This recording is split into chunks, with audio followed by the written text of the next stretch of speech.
Right, a ball! We're able to see as much as you can see nowadays, so we're lucky in that sense. But they were still loud before, and essentially some of them now you call yourself turning around. That's some of the soap that somebody who's watching the front at the time. And then of course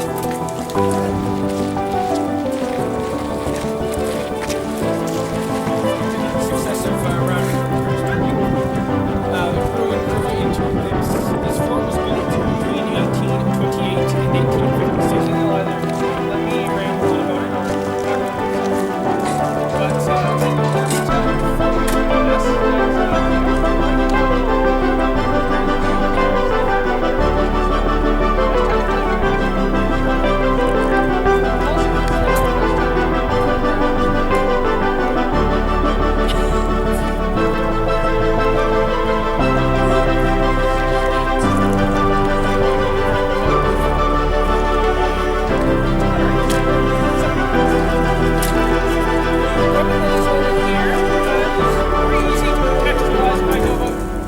But generations of standard issue British service weapon back.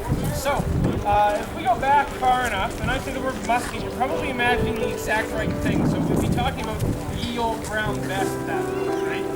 It's a flintlock musket. The fire, you take a cartridge at your cartridge box, you bite it open, you pour a little bit of powder into the pan at the back, you close it over, a cover on top of the pan, you pour the rest of the powder down the barrel, load a musket ball into your ball bag.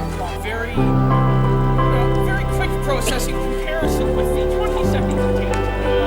And that's swiftness and dexterity is what we're going to demonstrate here, folks. So you'll note that myself and Corporal Bacon are putting in earplugs. Remember that hole? It's going to be a little loud thing. Happening right here, right now. Bacon, just give it a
multiplying the weight of the projectile by 100. So with a 12-pounder, 1,200 yards, which means that we would barely be able to get the cannonball wet from up here.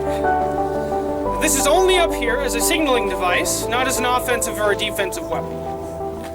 It's also a little bit dated by 1869, right? It's an 1808 model, sort of a Napoleonic era weapon. You'd much rather have, you know, the rifled muzzleloaders that were very popular at the time for their increased range and power. They're currently just placing all of their stores that they need. Gun drill is done by numbers, right? Each person in the crew has a number. And I'm going to start referring to them as the number 1, or the sergeant there, and the number 2, or the gunner. Hole at the back, just going to be laying this rope down here, folks. The vent is the hole at the back through which we light the gun, or actually touch it off.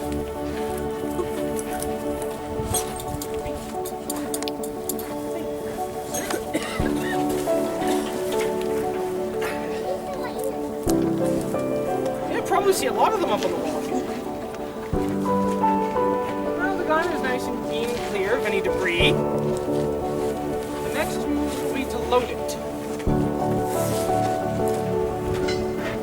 The loading procedure, folks. We're bringing the charge. The sergeant does the number 1. He's going to take control of the charge. He's going to set the rammer head on it, and he's waiting for the number 2 there to thumb the vent.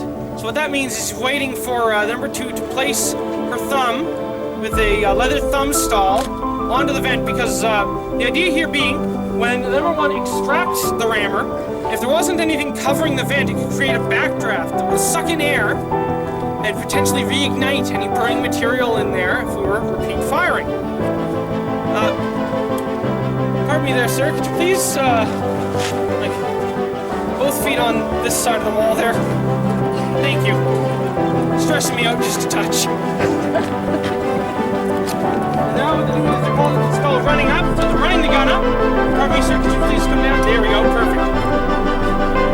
Excellent. So they get the muzzle outside of the fort now. Now in ready position. The number 2 is going to put a quill into the back of the vent. In the vent there, rather. This is what we were going to use to touch off the gun. Well, between that and the windstock. The windstock is the source that's holding there. It's another straw with a grasp at the far end to hold a piece of rope that's been soaked in kerosene. It means it burns very hot and very slowly and at a very consistent rate. The piece of rope is referred to as a slow match. So what we're waiting for here now is the command hook up. So hook up will be your 30-second warning. That's when the linstock goes onto the back of the gun. We're all ready to go.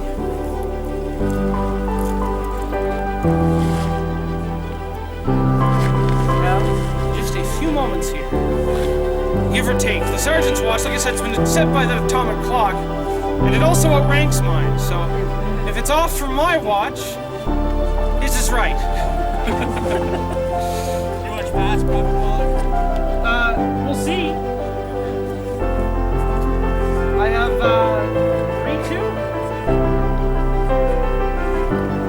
Might be a touch slow.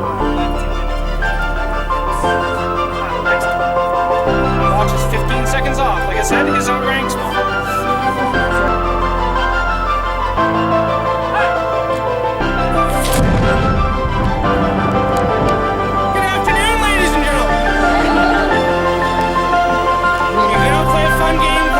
To Halifax before, if you see somebody jump down.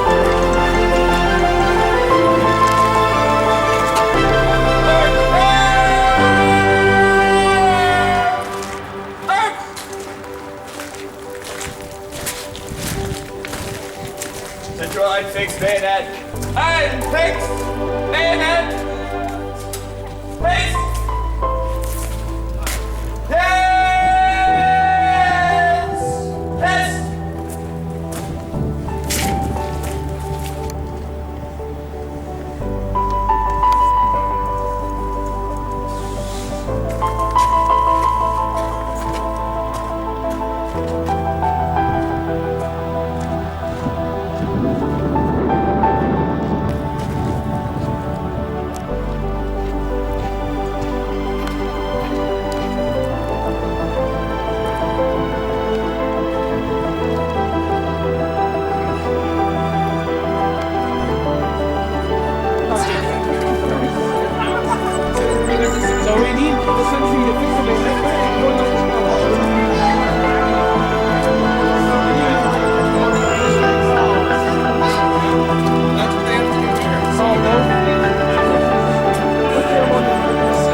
there to watch over all government property with a post, meaning they sort of looking down over Halifax and watching the whole city really.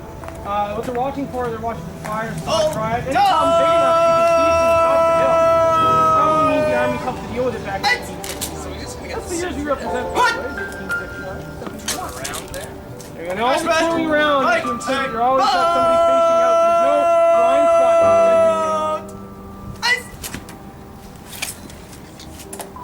in the corporal of the guard is going to march. They're gonna head back the to center the being guard. relieved. So, they just exchanged 3 So, orders. The first second one order there.